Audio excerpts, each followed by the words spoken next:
So, as an energy healer and wellness coach and a human software engineer, one of my highest and best gifts is being able to help people find where they're leaking energy in their body and where they're leaking energy in their mind and in their emotions, and where these disconnects are creating incongruent vibrations in their energy field that are literally stopping the manifestations of the things that they want. Okay, so I talk about this all the time. And I want you to just for a second think about where you are investing your time, where you are investing your money, and where you're investing your heart and soul's energy.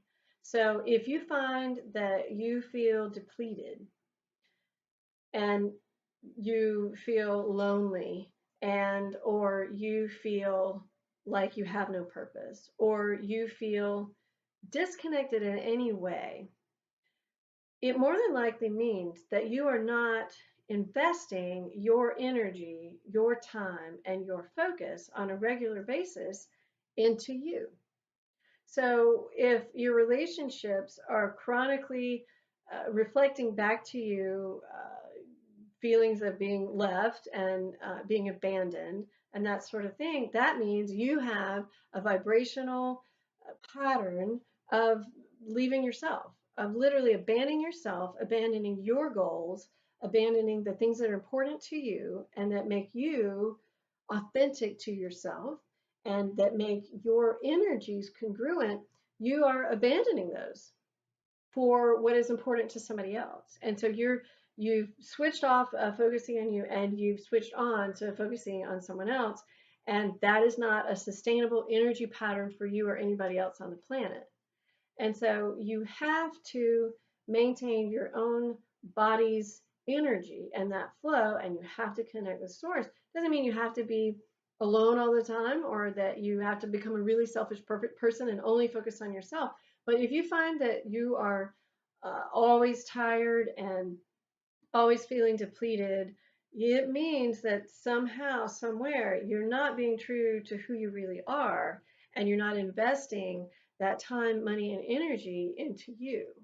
And what is really cool is this transformation that happens, especially when people get into one of my programs, is they invest in themselves, probably for the first time in years, where they've been just spending all of their time and money and energy and life force on everybody else.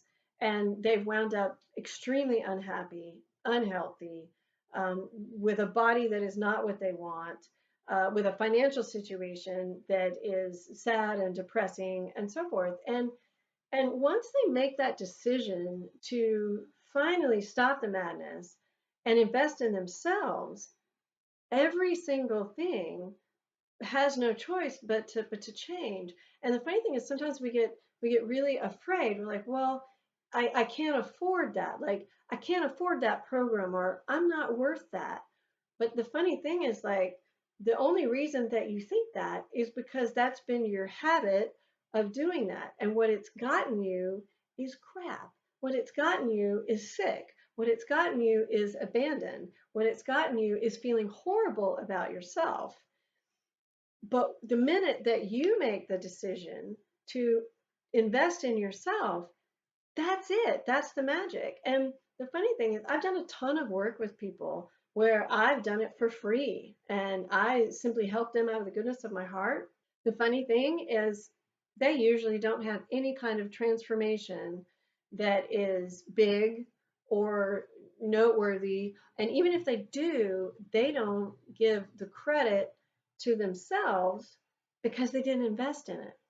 And so they sort of discredit it and they might say, well, I don't really remember what happened, but things kind of got better. But what happens when somebody says, okay, I see what's going on here. I have the conscious awareness. I'm involved enough to stop the madness. And they flip that switch and they invest in themselves. Universal force lines up to meet them and all their needs start being met, like literally in a magical way. So if you're stuck I want you to take a minute and look at where you're spending your time, your money, your energy, and see if that is a sustainable pattern for you or not. It's just like a business. It's exactly the same as a business. You know that you couldn't go and open a business that spent $10,000 a month and made 5,000. It's not sustainable. It's going to go under. You have to have a business that has a profit and or a plan to get to a profit. So same thing with your own personal energy. You cannot give yourself away, give your time, your energy, and focus away to everybody else on a day-to-day basis, year after year after year, and not have some kind of price to pay for it. You've got to manage your energy like you manage your money in a clear and defined uh, financially sound way, or you wind up bankrupt. And so that bankruptcy may come in your financial house. It may come in your relationship house. It may come in your health house. Anywhere that it comes, the beautiful thing is you have the power to reverse that and flip the switch anytime you want. Once you have the awareness, and then you get beyond the fear that you're not worthy or the fear that things can't ever get any better. The minute that you make that decision, everything changes. It's just the exact same as sitting in a dark room and wondering why there's no light. And I don't know why there's no light. There hasn't been any light in a really long time. And then getting up, walking over to the light switch and turning the light switch on. And then you're sitting in the light and you get to stay in the light until you go and turn the light switch off. And then you have control and you now have conscious awareness of where you're investing your time, your attention, and your money. So I encourage you to, whatever you're doing, invest in yourself so that you are maintaining sustainable energy so that you're able to not only live a life that is fun and healthy and worthwhile, but also so you're able to be your highest and best for other people. So no matter where you are in life, do something today that invests in you. Namaste.